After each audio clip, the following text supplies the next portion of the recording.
வணக்கம் நண்பர்களே. பனை இந்த பனைக்கான ஒரு அருமையான திருவிழா நடந்துச்சுங்க நம்ம விழுப்புரத்தில் நரசிங்கனூர்ன்ற கிராமத்தில் பனங்காட்டில் ஒரு மாபெரும் நிகழ்வாக இந்த பனை திருவிழா நடந்துச்சுங்க. நம்ம பனைன்னு சொல்கிறப்ப நுங்கு இல்லாமல் இருக்குமா? அங்கே நுங்கு இருந்துச்சுங்க. நுங்குலாம் வெட்டி கொடுத்துட்டு இருந்தாங்க. எவ்வளோ அழகாக ஒரு பக்குவமாக அது எந்த டேமேஜ் ஆகாமல் வெட்டுறாங்க பாருங்கள்.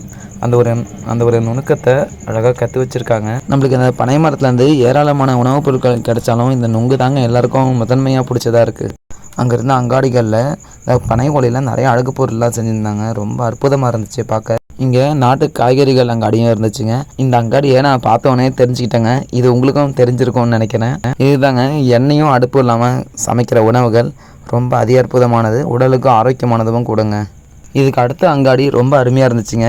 எல்லாமே அழகு பொருட்கள். ஆனால் இது எல்லாமே மெட்டல் இல்லைங்க, இதெல்லாம் சுடுமண்ணில் செஞ்சதாங்க. பார்க்க அப்படி தெரியல இல்லைங்க. நானே ஃபஸ்ட்டு நம்பலைங்க, அப்புறமா தாங்க தெரிஞ்சது. அது ஒரு அங்காடியில் பிஸ்கெட்ஸ்லாம் வச்சுருந்தாங்க. இதெல்லாம் பார்த்தீங்கன்னா பாரம்பரிய அரிசி அப்புறம் தானியங்கள்லாம் செஞ்சுதாங்க. ரொம்ப நல்லாவே இருந்துச்சுங்க.